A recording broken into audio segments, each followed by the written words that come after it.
pledge allegiance to the flag of the United States of America and to the republic for which it stands, one nation, under God, indivisible, with liberty and justice for all. Roll call, please. Mayor Scargill. Here. Commissioner Avery. Here. Commissioner Hendrick. Here. Commissioner Lovett. Here. Commissioner Howard is absent. Commissioner Simpson. Here. Commissioner Turner. Here. And City Manager Gabriel is absent as well. I'll make a motion to excuse City Manager and Commissioner Melly. Second. We have a motion and support. Any discussion? All in favor, say aye. Aye. Aye. Opposed? They're not absent, they're just missing, right? And they are missed. All right. All right, moving on to communications. We have item 4A, which is a letter from the Michigan Municipal League announcing their annual meeting and looking for delegates for voting purposes. And I'm not 100% sure, but I think I'm going to be going to this one. If that's a problem with the budget, I'll just cover the cost, but I don't know 100% right now if I'm going. But if I am going, I will volunteer to be a voting delegate. And then we have item 4B, which is a letter from the Metropolitan Planning Commission. It's about the Regional Comprehensive Economic Development Strategy, inviting us to a open house. Make a motion that we receive communications and place them on file. Motion and support. Any discussion? All in favor, say aye. Aye. Opposed? So file. On to item 5, which is public comment. Residents are welcome to address City Commission. Please state your name and address and keep your comments to 5 minutes. Anyone? I'll try to get up there at the same time. All right. Moving on to the agenda. We need to approve the agenda. Make a motion to approve the agenda. Support? Motion support. Just looking at the order of things, we might, out of consideration to Mrs. White, move her up in the agenda. Anybody have objection to that? Make a motion to move number F on the agenda, Historic District Presentation, to A. Support? Any discussion? All in favor, say aye. Aye. Opposed? You've been moved up. On to item 7, which is we need to approve our minutes from last meeting.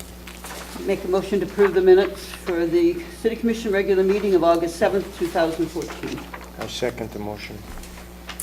Any corrections, discussion? All in favor, say aye. Aye. Opposed? And now we're on to the consent agenda. We got the item 8A, which is departmental activity reports. Item 8B, which is Marine City Fire Authority. And item 8C, which is business license for the Dollar Tree. Make a motion that we approve the consent agenda, place it on file. Support? I'd like to make one comment, though, on the Dollar General. They should note that helium is inert, and it is not a toxic or flammable substance. Well, that's- However, they may want to be careful with the cylinder. I'm sure we all feel better now with that knowledge. We took different things in school, didn't we? Commissioner Simpson. I just want to comment on the new layout for the police run reports. I like that layout much, much better. I'm assuming that has to do with the new software. If it's not, I much prefer the newer layout better. It's much easier to cross-reference and stuff. I very much appreciate that. And the increased detail in the fire report and that was great to be able to look through all that and kind of get a feel of what they have going on. It's great. That was a complete packet from the fire authority. Yeah, and that's I very much appreciate that. For someone who can't attend those meetings, it's nice to see what goes on in there. Well, that's funny, because I was looking at the new layout of the police runs. I didn't like it. I like Yeah. the old one. Yeah, they went, Yeah, well, I figured it was the new software, and I was like, Yeah. I don't really like this, I like the old one, but see, it's the Yeah. age difference thing, That's you know? We let the tools drive what we do rather than make tools that And I work. did have a question on the fire authority, if you would care to answer it for me. If I can. I'm just wondering why, you know, this goes back to June, the minutes from this? Oh, because when there's not a lot of business, they have a meeting every other month. So it took that long to get approved? Yeah. And when do these meetings get announced? Because, They're posted here, and I think they're also posted on the website, as far as I know. But they're the But they're not- same, they're not they're at the a- same Wednesday every month, but like Rich said, right now they have them every other month because there's not enough business. so it's which Wednesday of the month? It was last night, so it was the Third Wednesday? third Wednesday of every month. But right now, like I said, it's every other, so. Because I we would had like, one in I would August. like We to won't have one till October now. drop in at one of them at some Yeah. point, but I never quite know when they October are. will be the next one, I think it's the 15th, I think. It's always the Okay, day before our meeting. all right. Any other comments on the consent agenda? All in favor, say aye. Aye. Opposed? Consent agenda has been approved. Okay, we're moving on to public hearing, which is in regards to some block grants that are coming up. I think we usually refer to these as the facade program. They're community developed block grants. They were applied for about 3 years ago, last year, excuse me, and they involve three properties, 110 Broadway Street, 160 South Water Street, which is the Snug Theater, and 475 South Water Street. So at 7:07, I'm going to open the public hearing. You're welcome to address the commission with any comments or concerns.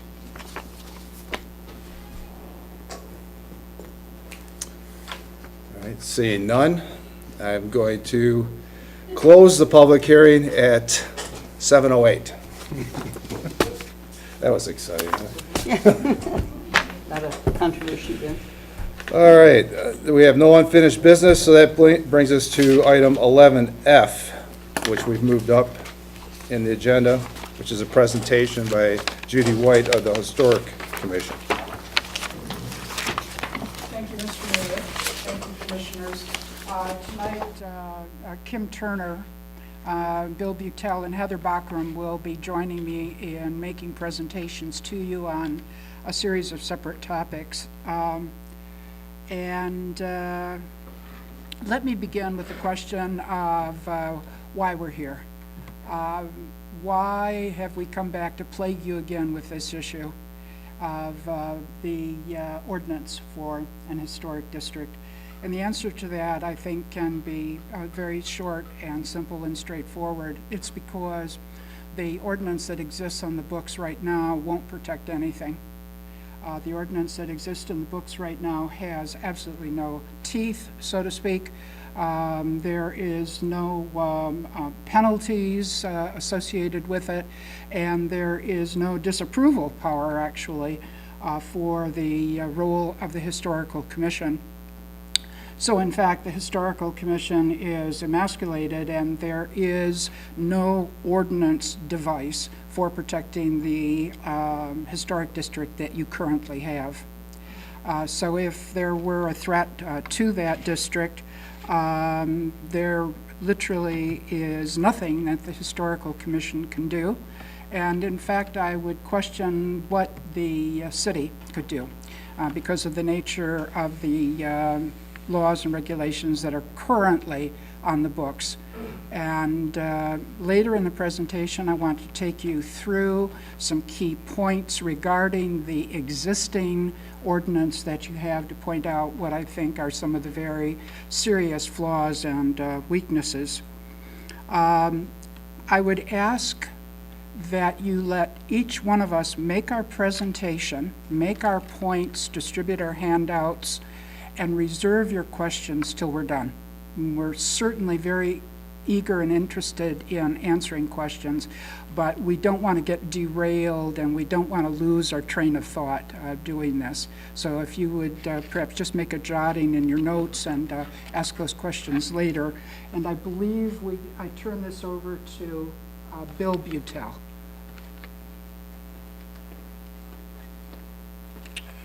Good evening. I'm Bill Butel, a member of the Marine City Historic Commission. My role tonight is to talk about what the proposed ordinance is not, and I stress the word not. I've got 8 points. The first point is that it's not a plan to limit individual property rights. The second point is it's not a proposal to expand the current historical district beyond the 300 Broadway. Number 3, it is not an ordinance to permit the demolition of existing properties as was done on the business districts in St. Clair and Algonac a number of years ago. Number 4, the existing historic district, which is 300 Broadway, does not limit anyone's personal property rights. Number 5, it does not allow the Historic Commission to unilaterally establish additional historic districts. And number 6, the proposed ordinance does not require that a historic district have a contiguous boundary, and that's specified on page 6, item 1.3J. Number 7, the Historic District Study Committee, as defined in the proposed ordinance, is a different group than the existing Historic Commission. So if this ordinance passes, the City Commission would establish a separate district, Historic District Study Commission, at which, in and when there was a need to establish or to consider some additional districts. So right now, there's no proposal for existing or additional districts, so there's no need for that committee. And lastly, the Historic District Study Committee may present, if and when there is such a study committee, it would present information to the Marine City Commission regarding any proposed future historic districts. And then your body would have the power to either accept or reject, modify, send it back to us, or whatever. Thank you. Yeah.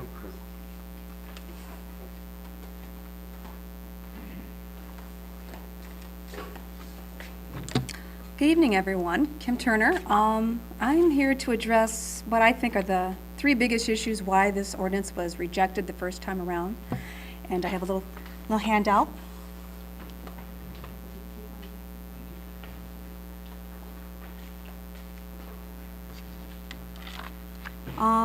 The first item I want to touch base on is there was fears about the homeowner's ability to opt out of being in a proposed historic district early on. And so I did a little one-pager here of basically there are 5 ways that they can get out of this process before it becomes official. The first is pretty simple. In order for us to even start a historic district, we have to come and ask the commission, you, to elect a historic study committee. All you have to do is say no, and it stops right there. There's number 1. Number 2, the property or a homeowner can request not to be included in a preliminary study. So if the study group is elected and they don't want to be in it, all they got to do is say no, we don't want to be in it, and they're not. Number 3, the Historic District Study Committee must hold a public hearing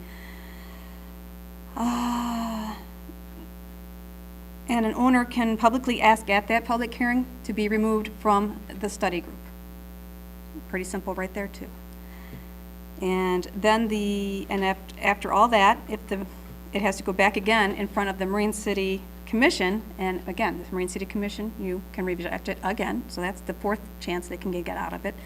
And then the 5th, in order for you to even proceed, there has to be a majority of homeowners in that district that want to participate. If there's not, it'll be rejected. And I think one of the point that I didn't put on here that I kind of forgot was we had been in touch with the, is it SHPO? SHPO, it's the state governing body. And we were basically told that if there are like, holes or people in a district don't want to be in there, they frown on that. So if there's any holes or openings in a district, it won't even get past the state level. So, right there. And I put this little note on the bottom about, if you wanted to remove an existing district, that there is almost the exact same procedure that goes into creating one as there is to removing one. So you would have to go through all those different steps, and you can't just, wave a wand and it goes away. Okay, I think the next page, these are my 7 steps to avoid being fined for neglect in a historic district. Well, number 1, if you follow the permit application and everything's good, you're good to go. No problems.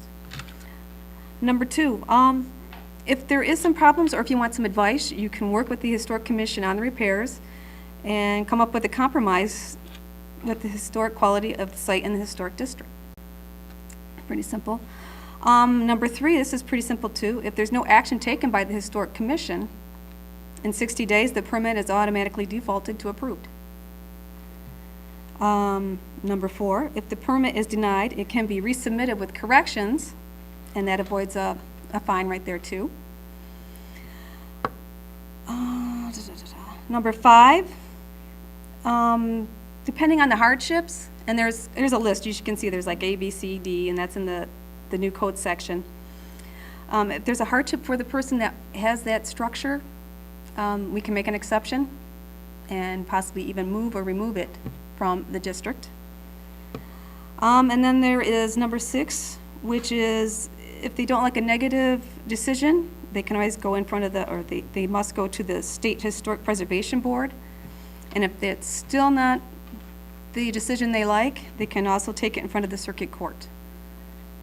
And those are the 7 ways that you can avoid possibly being fined for neglect of a building. Okay. And I just want to say, the focus of the Historic Commission is basically going to be on the city's publicly owned buildings to make sure that, these sites are maintained and kept looking nice for the tourists that are coming. They're here. They like our history. They like our town. Hate to say it, people, but we are cutesy. And I want to also stress that this commission will not attempt to create a residential historic district unless we are asked by the homeowners who want to be in a historic district. Creating a district is very involved. I was part of the process for City Hall. It took 2 years plus to get that done. And I, for one, am not going to make that effort on sites that I know the public does not want to have made into a district. I'm just not going to do it.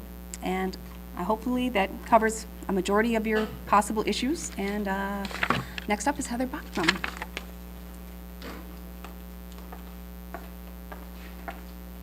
Good evening, Heather Bachram. I'm here to just briefly address some of the other small communities in Michigan that have historic districts.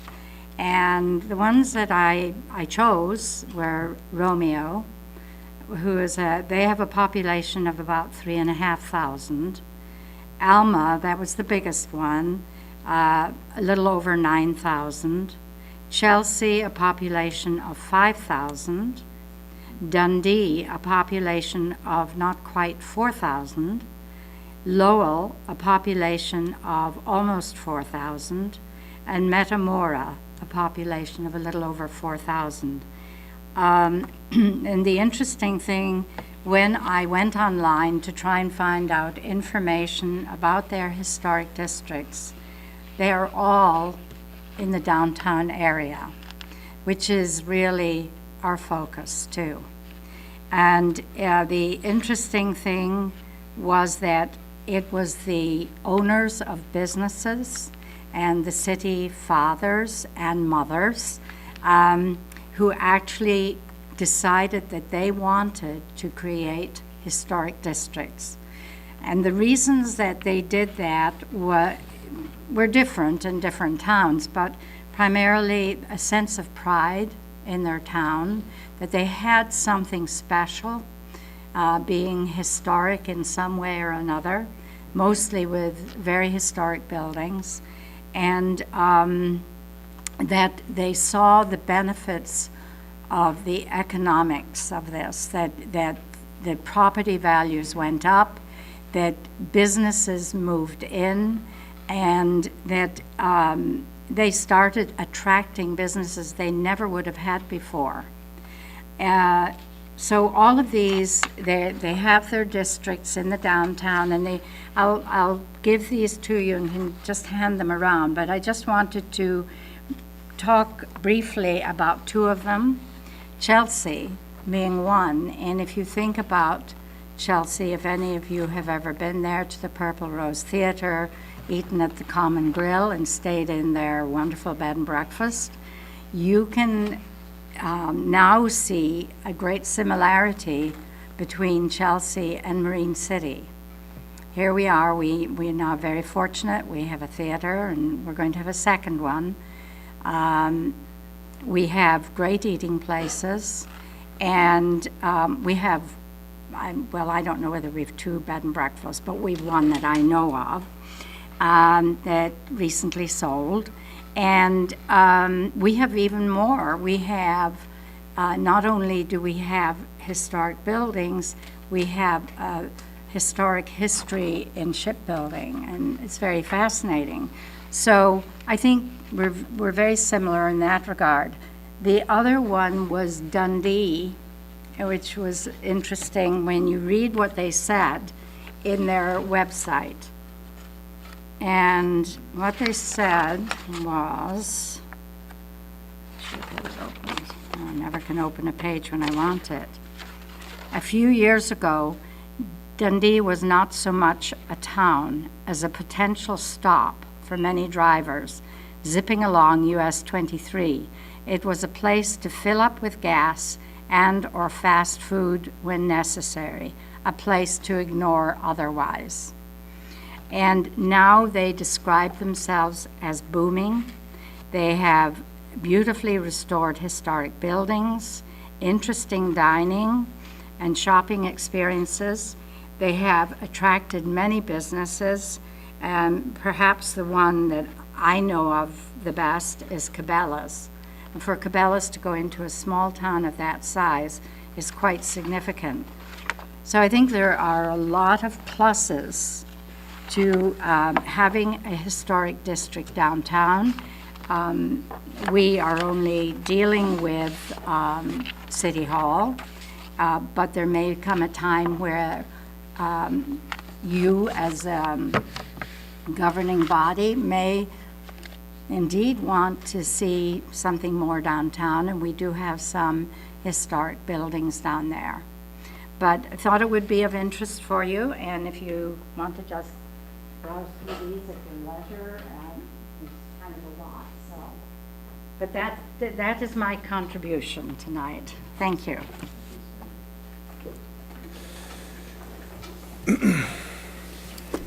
I'd like to talk you through the existing ordinance, and I believe you have copies of it in your packets.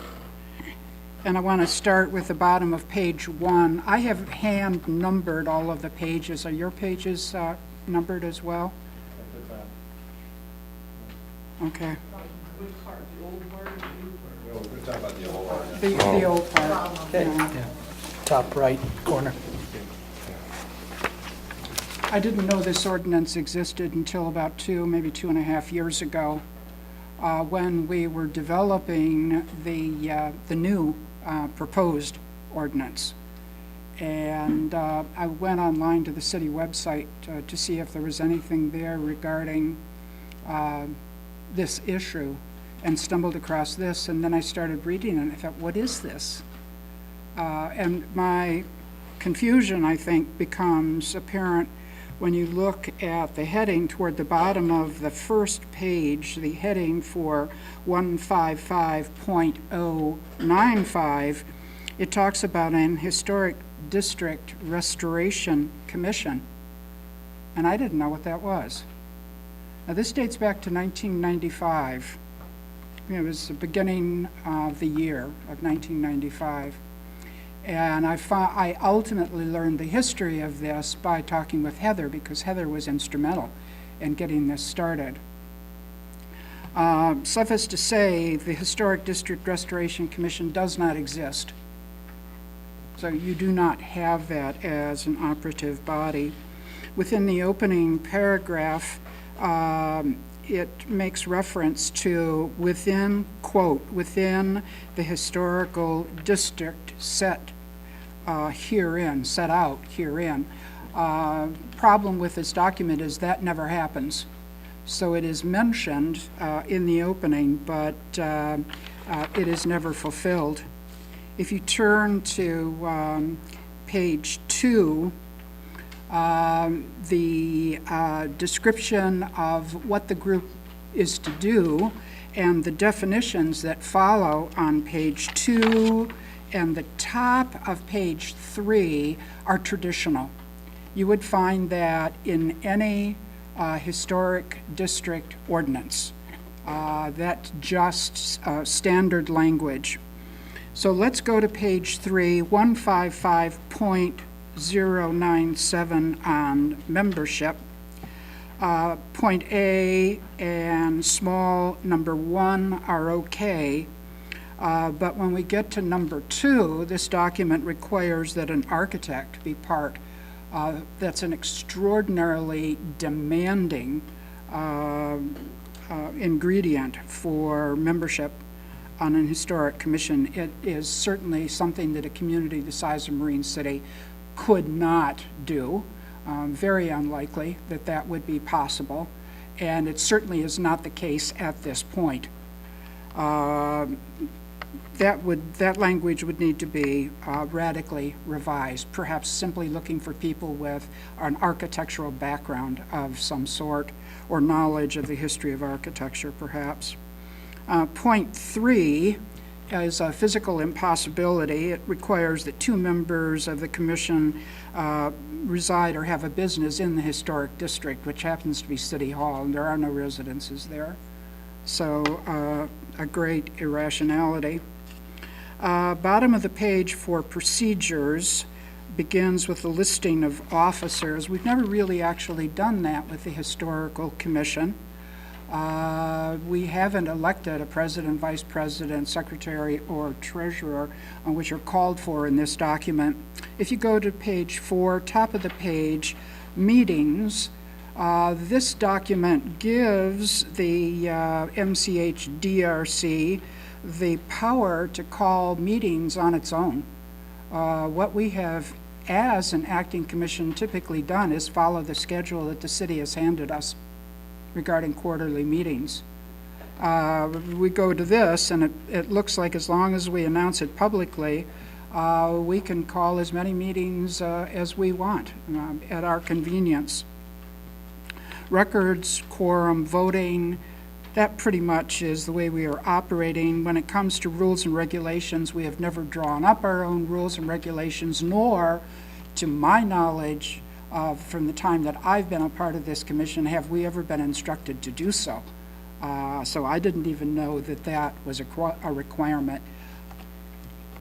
In terms of powers and duties, if you look at the first paragraph, 4th sentence, it says the commission shall, quote, recommend approval, disapproval, or no exterior effect, etc., etc.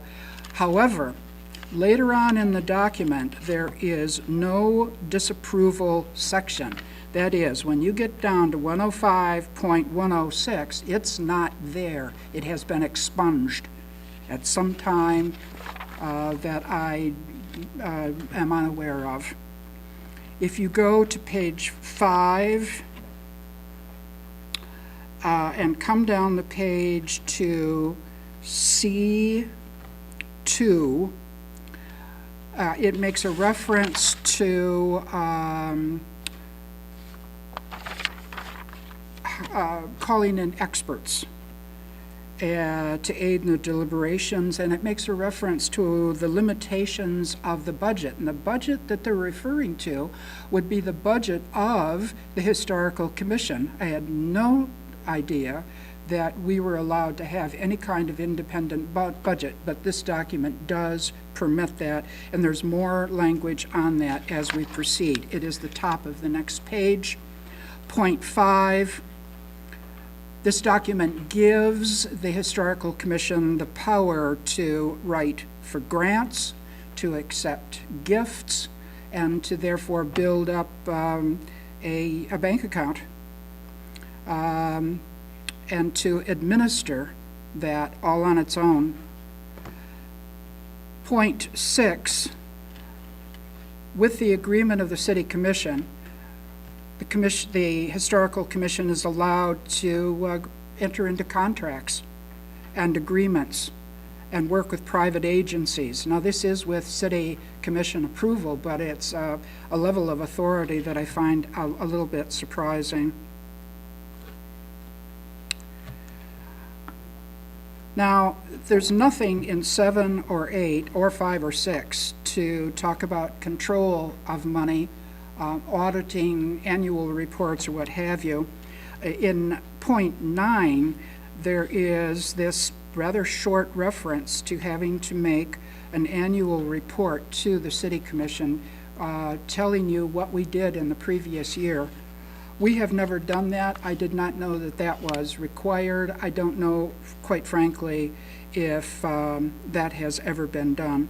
So to sum that up, no financial statement is required, no audit is required, and as a matter of fact, there's sort of a carte blanche. All right, designation criteria and procedures.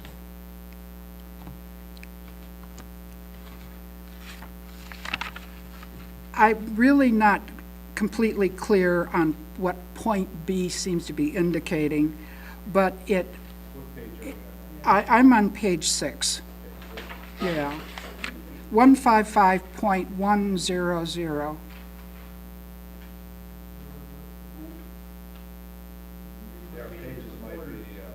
It's not in the sorry? same order. Differently, so That's page 5. that's on page 5. Yeah. Because if we're looking a little confused over here, it's because we are. Okay, I'm sorry. Do you have it? So you're talking about Yeah, 155.101, 155.100. which is on our page 5. Designation criteria and procedures. All right. Got it? Yeah, we're there. Oh, okay. Yeah, all right. My copy printed out with a lot more, space and things. But yeah, that's essentially what I'm talking about. And my concern is with Part B, and what's missing here is any reference to state approval, which is required by the state for historic districts. So point B says public hearings, designate structures, other landmarks, yada, yada, yada. You guys vote on it. Yes, we want that, and it's done. No, it isn't. So this particular paragraph, if I understand it correctly, and I'm no lawyer, but if I understand it correctly, is in violation of state law. Let's move down further, and quite a bit further, to 155.104, regulation of construction and alteration.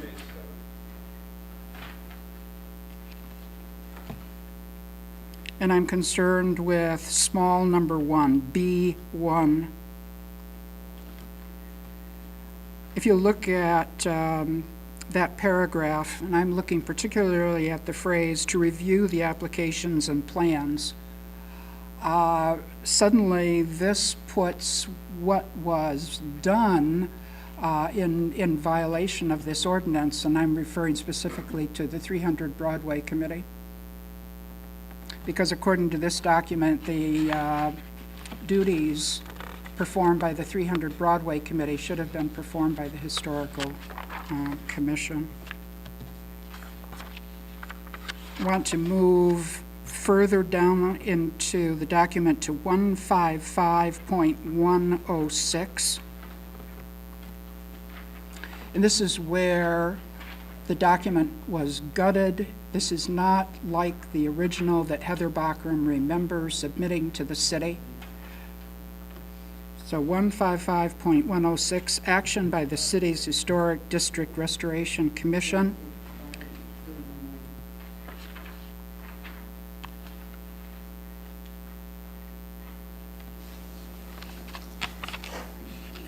We have listed in terms of actions, capital A, approval, capital B, no recommendation, capital C, no exterior effect, capital D, no decision. You notice what's missing? Disapproval. So that the commission is emasculated by this document. It can't disapprove. It can make recommendations and it can approve till the cows come home, but it can't object. So the teeth were pulled out of this document, and there is there's no real guardian role that the commission can perform. I would go then lastly, 155.109, it says maintenance and neglect. I have no objections to that. I just wanted to get you to that point in the document, because typically now, at this point in an ordinance, you would hit the section on violations and penalties. Do you notice? It's not there. So that has been, again, edited out. Whole section is missing. The conclusion, 155.130, is, of course, the establishment of the historic district that we now have, which dates to 2008. So I don't think that this is really quite comprehensive, and I'm not a legal expert, but I hope that it gives you some sense of how off base this legislation is, and the crying need that exists for modernizing what's on the books for Marine City. And I think we'll just take your questions then.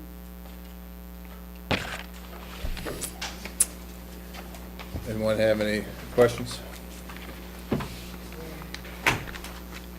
I had no questions, but just to thank you all for the work and the very detailed overview of everything. I thought it. Thank you very much. It wasn't fun. Commissioner Hedrick? All right, I guess I'll start. I remember when this other issue came up from before, and my opinion that we don't need this. We haven't had any problems to start. We've got people that come to town, they either like or, historic building, they maintain them. We haven't had the problem. I don't think putting in all this detail, I wasn't for this when they originally came up with all this to start with. And I know the people weren't happy about it. That's why nothing ever happened with it. That's why there was no committee ever created and it never went anywhere. I don't think that we technically need it. By the sounds of it, from what I heard, is basically you're only saying you want this for 300 Broadway. What happened to the downtown district? If the city commission decides at some point in the future that you want to have an historic district downtown, you give us that instruction. And you order the organization of a historic district study committee. And that committee begins to do its work, which probably would be several years to complete all that has to be done. So that is your choice. One thing I see is that we have such a mix of, we'll have a Victorian here and one over here and one over here. And I know this came up the last time this was brought to this board, that the Attorney General gave an opinion about that if you created a district and you created a border, people just can't opt out, regardless of what you had here. He gave us an opinion on that, that once you created it, people were stuck with it. You couldn't just pick and choose, and people couldn't. Can I address that? That's why I said that this, I personally would not support creating a residential district because of that problem. Well, he just said you can't do it anyway, so it's a moot point. He said you can't just allow people to pick and choose if they want to be in it or out of it. It's either all or nothing, which means if that's the case, then you'd have no district. I guess I don't understand the stuff I've read about these, and I know you're just doing the one thing, but my concern is that it grows from here. My concern is the cost. My concern is trying to get this board put in place. The city doesn't have a whole lot of money right now as it is. Most people are taking care of and maintaining their homes. We're doing great with people coming in now. They're taking care of the structures. We haven't really had any issues. So I guess I don't see why we need all the restrictions. I mean, this is a cost, it's going to be a cost issue. I know that if you do this, say you created one downtown, then you have issues, I did some research on it, where mortgage companies don't like to give out mortgages for it. You have people that have problems selling, or sometimes they don't want to buy because they know that there's restrictions. Then you have insurance issues because they know that if it's in a historic district and it has to follow those rules, if anything happens, then your insurance rate is going to be higher because you're following a different rule of thumb. So, to me, the town is humming along pretty good now. I just don't see that we need to get in so detailed that we start getting restrictive. I mean, if you want to do it for City Hall, that's fine. I guess that's what you've been doing anyway. So I guess I don't see the need for another layer of government, and that's what this is.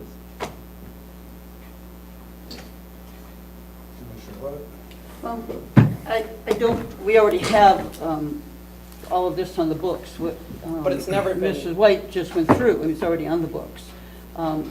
They're not asking for us to go out and immediately start assigning historic districts. We're looking to protect the historic district that we have, which is City Hall. I mean, that's basically the purpose of this, that you need to have that historical ordinance to be able to protect City Hall. 300 Broadway, I should put that more correctly at this point. And it's relative also to getting grant money, or to you'll be able to pursue that. This right now has no effect on the rest of the city. It only has an effect if the city commission, whether it's us or someone else who, down the road has been elected, right now we're not running, they can't do anything without city commissions. We already have a historic district that was established. City commission is the one who decides whether we start another historic district, if I'm not mistaken. So it's not like we're throwing this down everybody's throat. We're not going to go to 3rd Street tomorrow and say, all right, this is a historic district, now everybody must, meet these requirements, and it's going to cost you insurance, and it'll cost you money. It's not going to cost you a cent, because we're not doing it. Right now, we are protecting City Hall. What are we protecting it from? Let's let everybody have their comments, and then we'll, this is really an introduction of the ordinance, so it's a presentation. So let's everybody ask their questions and try to keep the debates down. I'd like to get clarification on that. It has been introduced before. It's been to our city attorney several times for revisions, and it's in the final state that was approved by the city attorney. So I guess I question the fact that this is not an introduction tonight. It's not on the agenda as an introduction. It's on an agenda as a presentation. Right, but I'm saying, you just stated as an introduction to this ordinance. It's been introduced before. Then it was voted down. Okay, so it has to be reintroduced? I would think so. All right. So it's basically an informational session tonight. Is that all you had, or? I'd just like to also echo what Commissioner Lovett says, that they've clearly stated that it's not their intention to try to force residents into a district. I mean, it was clearly pointed out, the safeguards for residents, and since 1887, there's been one district established in Marine City, and that was due to the work of these people, or a few of these members, to make that happen, to safeguard one of our historic landmarks, probably the most important one in Marine City. I think their focus in the future would be the same thing, just to preserve the historic landmarks of Marine City. And all this sky is falling stuff about residents being forced into something, it's just fear mongering. It's not gonna happen. That's it. I've got a couple of questions. As regards to, since the main plans for historic districts is going to be city property, from what I understand so far, probably like the water, the pumping station, the Guy Center may be the next thing considered. What would happen if the city was, doing something, you really wouldn't have any teeth anyway, would you, the commission? It was just a question. Since the city commission has to approve anything that happens, if the city commission was doing something, destructive or against what the commission thought was good use. Let's take City Hall as an example. Let's say that down the road, some years hence, someone wants to do something to City Hall which actually is not in the style of 1884. And that, since it's a historic district, that has to be presented to the Historic District Commission. And if there is decent legislation afoot, the commission can object to it. And there would be a possibility of fines and penalties if that disapproval was violated. It's a break. I think the final barrier is the city commission, but for the historical commission, it's a very significant break, and there's the power there in the state recommended ordinance, the state model, which is what we've submitted to you basically, that gives the historical commission the opportunity to very carefully review and to meet with the individuals in question and so on. It's very easy to lose your history. Ridiculously easy to lose your history. It's harder to preserve it. It's more difficult, perhaps more painful in some instances, to preserve your history. And I'm thinking of Elginak, where there is almost no history left.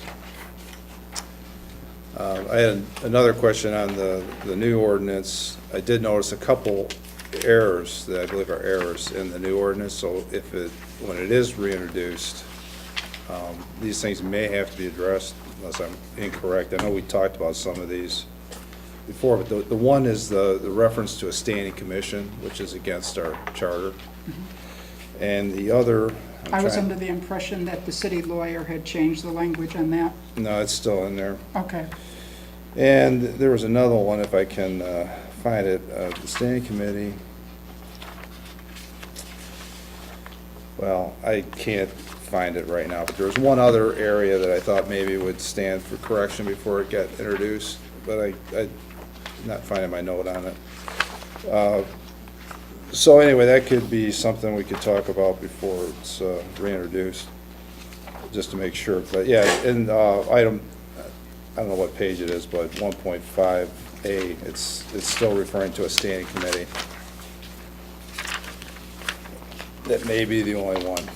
And then I guess I'll just make a statement to you and the rest of the people in the commission. I agree 100% that the existing ordinance is absolutely useless. Anybody that reads this and has any understanding what it's saying will understand that there's almost no point to have a historical commission. There's nothing for you to do. There's nothing you can do.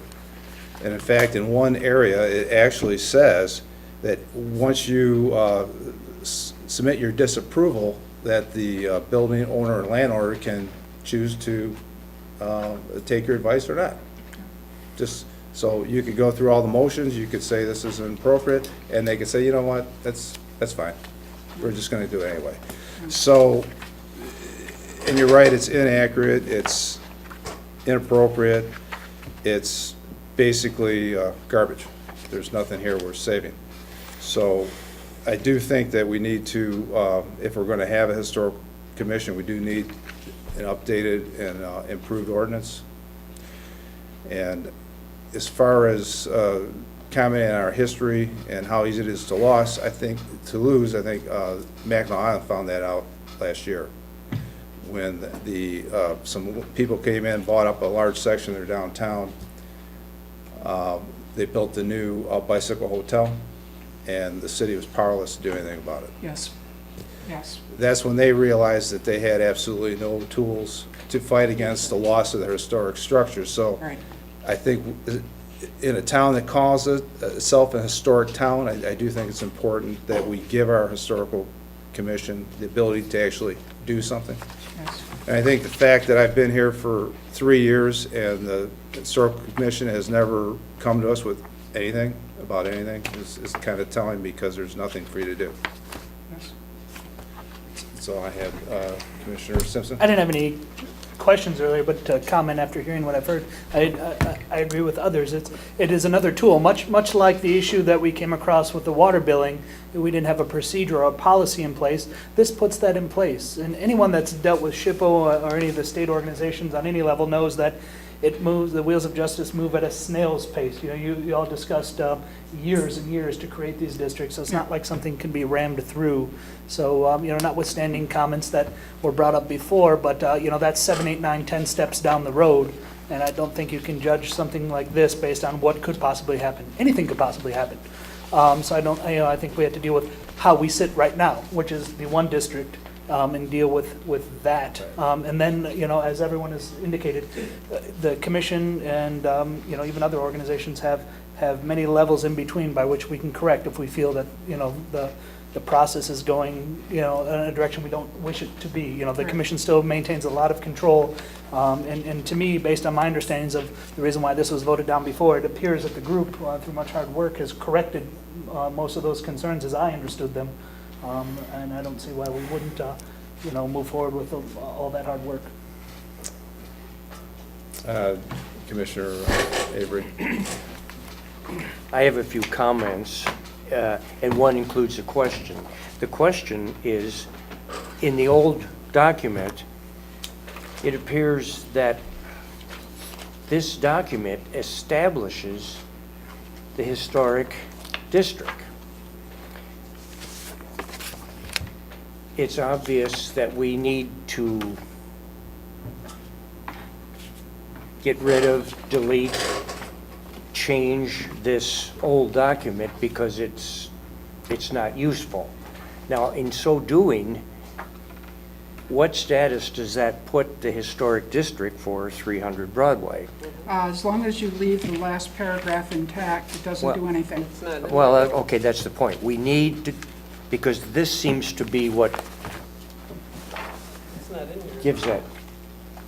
No, but you know. No, I didn't see that. I would have to go That's- back to some of the That last was a- meetings. I think that was addressed actually by the city attorney. And I don't think by removing this document actually removes that as a historic district. But, I mean, that's something to look into definitely, because if it would by some measure, you'd have to make sure that paragraph got included in the new ordinance.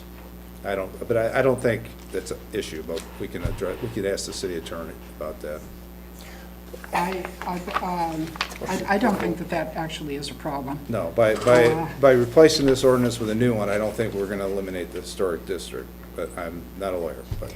Well, okay, that was just a question I had, but then again, looking at this thing, we had lawyers Yes, and judged the, and created this thing, so we, I mean, for those that weren't here, the biggest objection that Mayor Brown had and myself and other people that may have voted against it was, we just felt, we were concerned about individual property rights, and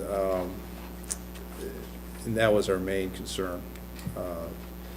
I don't think this, I believe those issues still exist in this ordinance, because ultimately, the commission has the power to establish a historical district without the approval of the people in that area. That was answered quite thoroughly by the lawyer. So with the new ordinance, we would have the ability to impose an historic district. And that was my primary concern at the time. I think that's a certain misreading of the process, because the process to build an historic district is so piecemeal and one property at a time. And the study commission comes up with a proposal, but that doesn't mean there's a district. It goes to you, it goes to the state first, it comes back, it goes to you. A district is not imposed suddenly on people. And the attempt to establish a district requires exhaustive research and cooperation. And if it's not there, it doesn't happen. I understand. I'm just going Yeah, back to the other meeting. there's nothing The answer draconian from our about it. lawyer at the end of the day was that if you were in an area that was going to be made a district and you objected to that, it could happen without. I'm sure that he's absolutely right, but that is at a point when And I understand years have been what you're spent saying, the to amount of get to that work and the point. detail, and the fact that we probably would have a commission that wouldn't do that to people, and there's no plans to do that to residential areas, and our main concern No, there is isn't. protecting our city assets right now, which I agree 100%.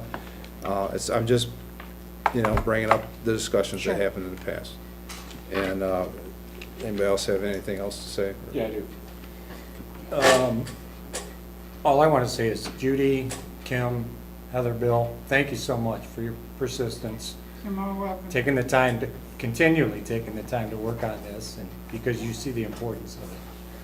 Not being discouraged by the roadblocks that have been thrown in front of you in the past. So, again, thank you. Thank you. And, the final thing I'd say is, out of respect for the volunteers and the people that we asked to be on the historic commission, they deserve an ordinance that isn't so flawed. To me, it's just disrespectful to ask people to give up their free time and have this as what they're supposed to be guided by. So I think we owe them at least, a document that's not flawed like this. And thank you so much for taking the time to do this presentation, because I know I asked you, I says, if we're going to do this again, please put on a presentation. I think you all did a very good job, and I appreciate that. Thank you. Commissioner Levitt? I'd like to be able to leave some direction to the Historic Commission that have worked on this. Again, thank you very much for all of that, and coming back again and again and again. And let's get this rolling now and not wait another year before we approach it. There were two things I understand you asked for. One is 1.5, eliminating the standing commission, and two is that we put in the 300 Broadway as an established historic district. Well, I don't think it's.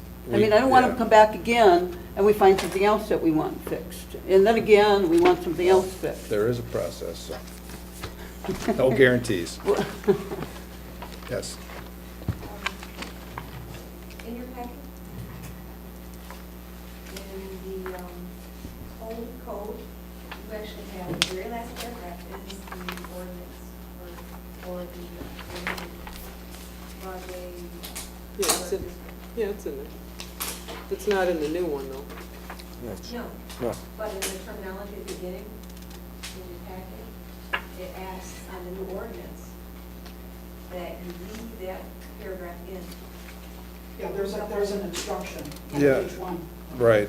But I would still question whether that, because if you declare a historic district by by this ordinance, yeah, I guess that's something, it is in there, you're saying. The instructions are to leave that in there, right? Okay.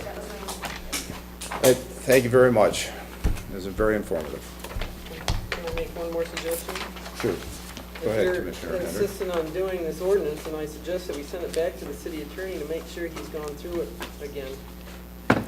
Yeah, we did go through quite a process the last time where there was, I think, 2 or 3 revisions made because of objections made by different, And I still think his attorney opinion should, we need to see that again, because he gave us a whole opinion on the boundary. we could the very final minutes, probably, when we voted on that ordinance would probably be helpful with the,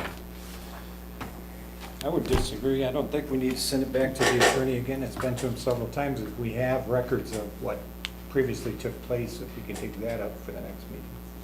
There's many records, Yeah. so let them decide. well, It's still best for him to review these before we He's go and reviewed it approve several them. times. yeah, well, there's there's still been problems. the issue of the standing committee that's in here, which is, it can't be in there because it's I against think our he didn't do charter. anything with it the last time because we sent it back to the other group. So he didn't go back through it until they went through it this time. Well, I again. don't think that's unreasonable to have the attorney look at it before we introduce it again. And I remember this by him when he started the whole process. I sent this to Jim Downey, I said, is this the last copy, not being familiar with it? And he said that- There's very well, if you look at the minutes, the standing committee thing may have been addressed and maybe it wasn't an issue, so I'm just saying. Clearly No, it was clarification, I think, addressed is, and he said it should come out. It's just one of those things, I think nothing ever got updated because we sent it back to the board. I think procedurally, it's not a bad idea to run it past. I know it's an expense, but, we want to do it right, Well, Like it's everyone's not really, indicated, it's not there's- really an expense because the attorney's on retainer. And Right, he well, doesn't charge but us. it is an hourly, yeah. Yeah. But regardless, so we want to do it right, and as Commissioner Lovett indicated, we don't want to drag this along anymore. We don't want anything to sneak up, and as Commissioner Avery indicated, went through, the previous ordinance went through lawyers. So it never hurts to run it through again. I agree. Anyone else? Okay. We're going to move on to 11A, which if I can find it. I don't know what I did with it.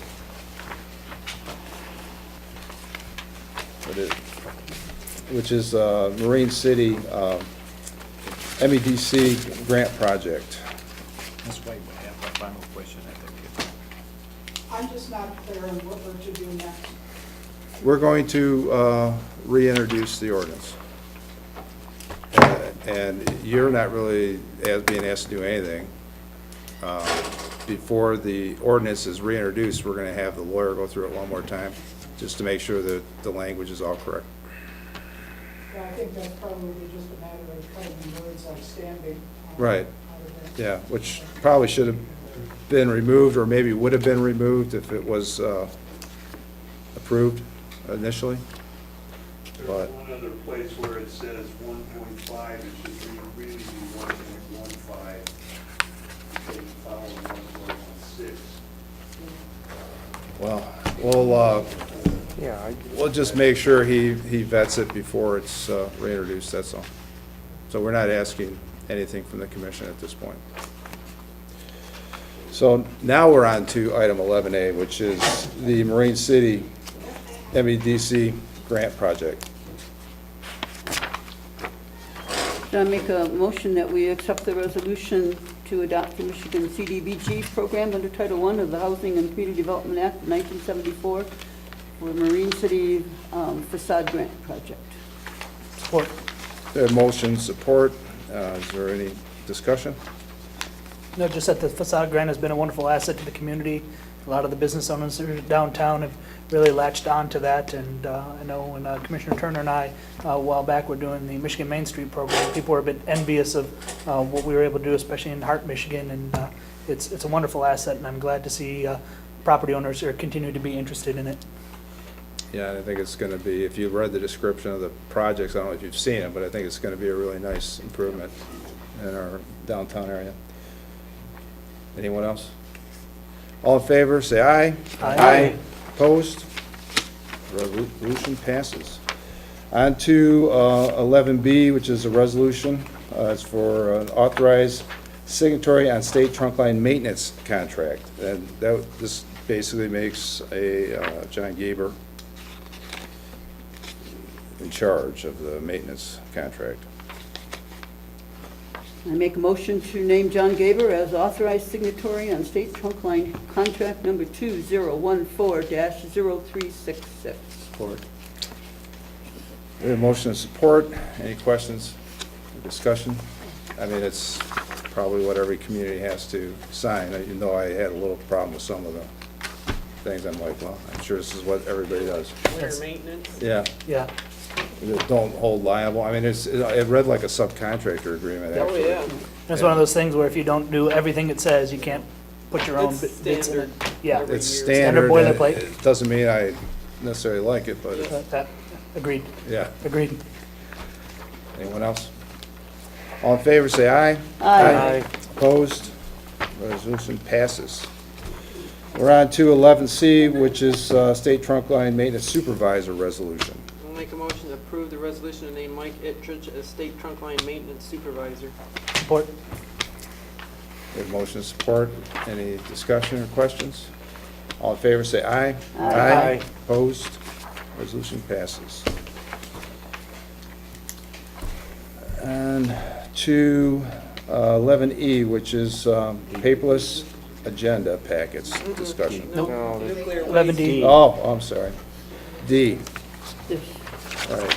this thing, Somebody messed up my this packet. thing. Yeah. Oh, you got it. Sure, the Somebody? dog did it. Yeah, my dog was in here. Somebody. This was actually mailed to me originally, and then Commissioner Graytop asked that we put it on the agenda, and it's just a resolution of support opposing the nuclear waste dump. And this is something that our Senator Phil Pavlov's been working on. And so do we have a motion? I move to approve the resolution opposing the construction of the nuclear waste repository in the Great Lakes Basin in Canada. Support, how can we do this? you can't. We're just showing a resolution to support. Yeah, not doing okay, something. so it's, It's It's a just- motion of support. It's That's all just, it is. yeah, it has no teeth. Every community is doing it. It okay, can't do well, anything. Political pressure. It just lets the folks over in Canada know we're not happy. It's kind of like our historic ordinances. It doesn't have a lot of teeth, but Any other questions or discussion? All in favor, say aye. Aye. Opposed? I abstain. No, you can't, I don't think you can. Abstain, you have to vote yea or nay.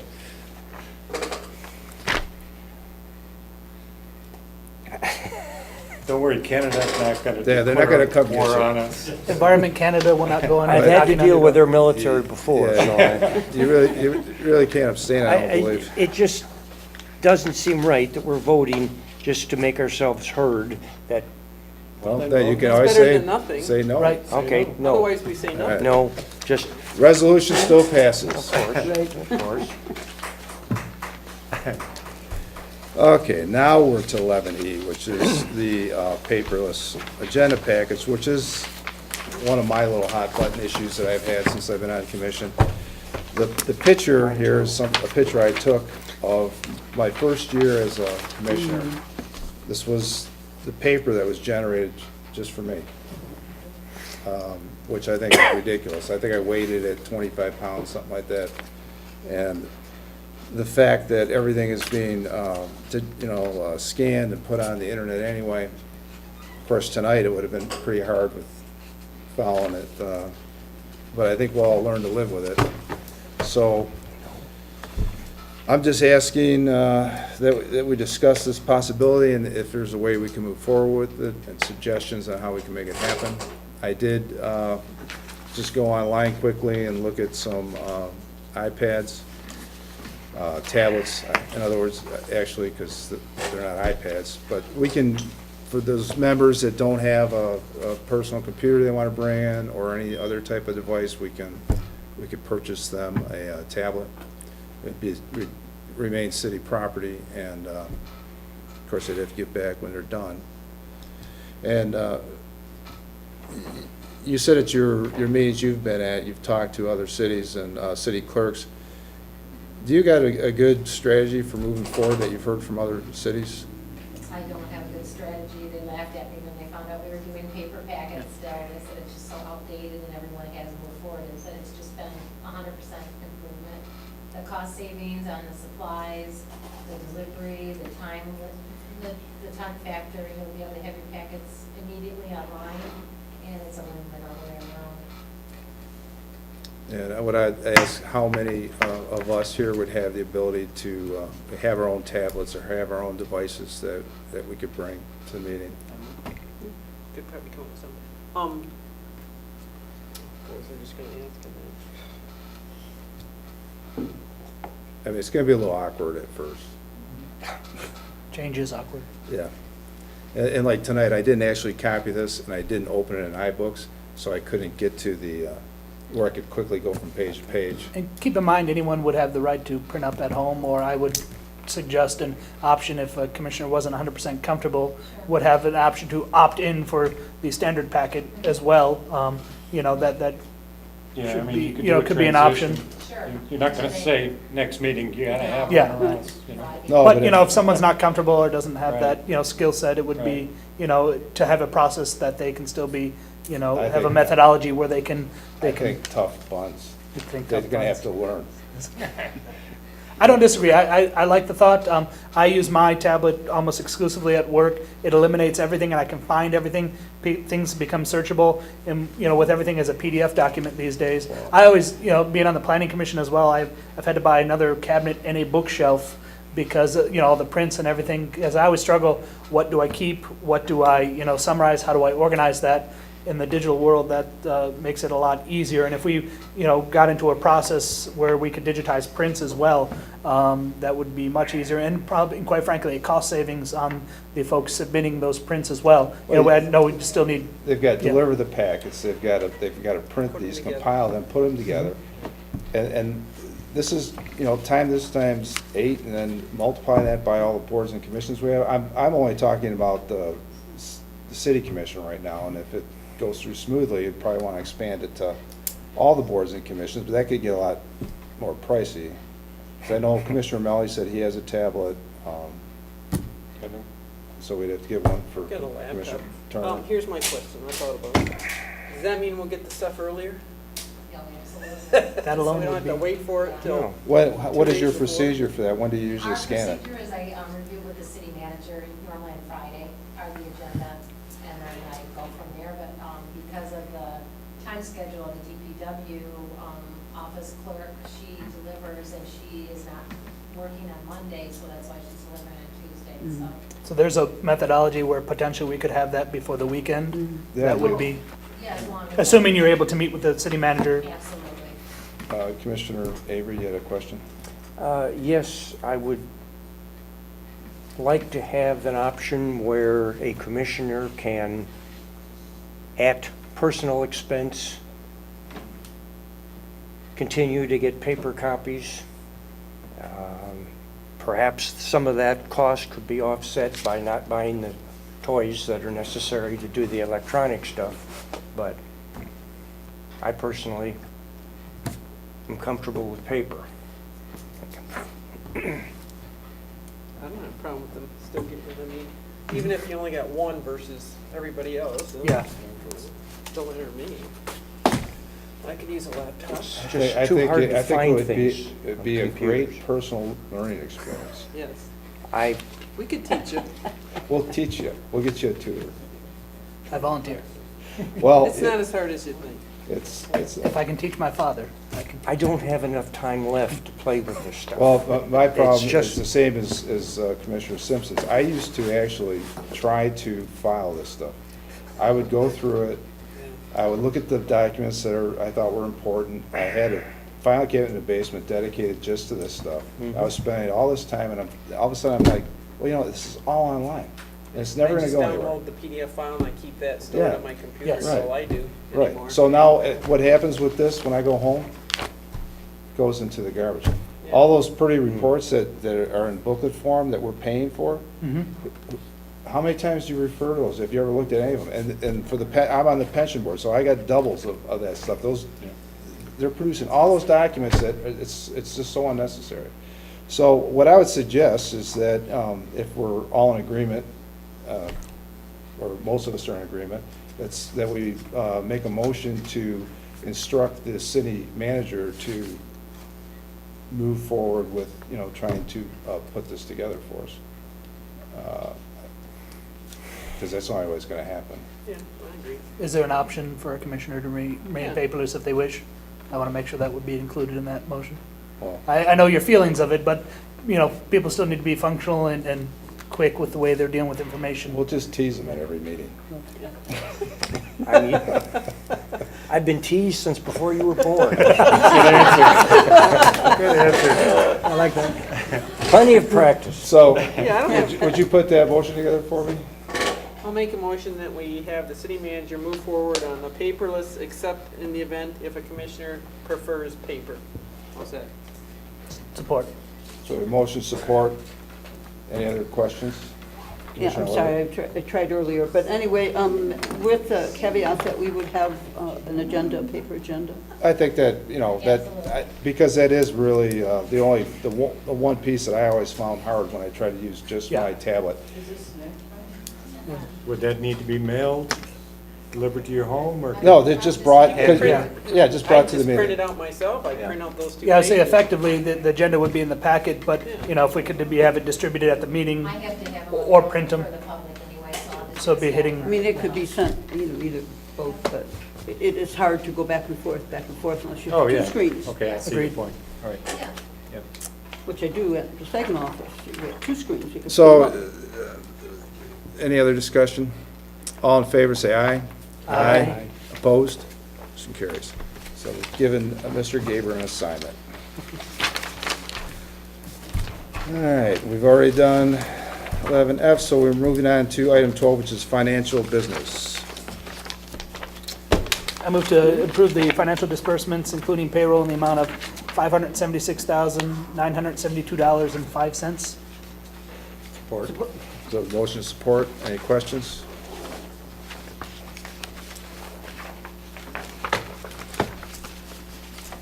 Anyone? All in favor, say aye. Aye. Roll call, roll call. Commissioner Avery, Yes. Commissioner Hendrick, Yes. Commissioner Lovett, Yes, Commissioner Simpson, Yes. Commissioner Turner, Yes. Mayor Scarpelli. Yes. Motion carries. Okay, on to 12B, which is preliminary financial statements. I make a motion to accept and file the preliminary financial statements as presented. Support. Motion to support. Any questions? All in favor, say aye. Aye. Opposed? Passes. We don't have a city manager's report. He didn't send me one. We could ask Chris questions if we wanted about anything. Uh-oh, that's fine. Is there anything going on in the city that we need to know about? Absolutely. That, yeah? Okay. So from there, we're on to commissioner privilege. Who would like to start? Commissioner Simpson? I just wanted to, again, thank everyone from the historic groups for all their hard work. I know personally it's been years for some of you on that, and again, thank you all, and for folks that see at home, they are just volunteers, just like most of the rest of our groups, and we do have a difficult time getting dedicated volunteers for all of our boards, and the fact that most of you have been on those boards for a significant amount of time, I personally appreciate that. But also wanted to congratulate the Board of the Maritime Days. I was able to go a couple different days down there, and although they've had some of their issues this year, I thought it was very well planned, all things considered, and wish them well. I noticed it was just a handful of people that I saw doing most of the work and being involved with the music festival and other activities. I know how difficult that can be to organize and on the week of to actually coordinate and do the physical work. So thank you to them for doing something that's quite important to the community, in my mind. Commissioner Avery? I've spoken enough tonight. Commissioner Hendrick? The only thing I'd like to say is condolences to the Bergbauer family. Gordon was a business owner here for 50 years, and he'll be sorely missed. Commissioner Levitt? Just want to wish everyone, school staff, teachers, et cetera, a very successful school year as we get started with that. I also wanted to make a note of appreciation for the people who shop in Marine City, who are coming to our community and investing that way. I had an opportunity to come back from Canada by way of the ferry, and there were more than a dozen people coming from the Sombra area over to Marine City. They were walking down Main Street, and many coming to the restaurants, going into different stores, et cetera. So we appreciate that. And we need to continue, it seems as though we're doing a good job keeping cigarette butts and the dog and, whatever other animal droppings up. I just want to comment, if you're listening, there were 6 horse riders who passed through Marine City on my way over here. And on Pittsburgh, there was a pile of horse bones in the street. So if you are hearing this, please clean up after yourself. You have a much bigger animal, so it's a lot more junk that's left in the road. And then lastly, the Supreme Court has said that communities and cities and jurisdictions can have a moment of prayer, not just silence at the beginning of their meeting. So I would ask this commission to look into that, perhaps providing an opportunity for the many different ministers in our community to have a small moment of prayer before our meetings. Thank you. Mayor Pro Tem Turner. All set. Just a couple things from me. I'd like to thank the volunteers that have been working so hard on our gardens this year. The Broad Street medium is had a rough start, and it hasn't looked good for a couple of years, but they've really got it looking really good right now. So I'd like to thank everyone that's had something to do with that. I'd also like to compliment our fire authority on their going with the spirit. The flowers that they've put around the fire station here are wonderful. They even got them at the back door. They're all donated by the Vanden Bosch Farms, too. All of that's donated. So that's really going with the spirit of the town, and it looks really, really good. And then I have a public service announcement for a young man that rides his bike every morning on 26 Mile Road. You're probably not going to see this, but other people that know you hopefully well. You're wearing very dark clothing. You're on a bike in the dark at 6 o'clock in the morning with the only light visible is a little reflector on your back seat. You are going to get hurt. Please wear some bright reflective clothing. And that's all I have. I'll make a motion to adjourn. Support. The motion support. All in favor, say aye. Aye.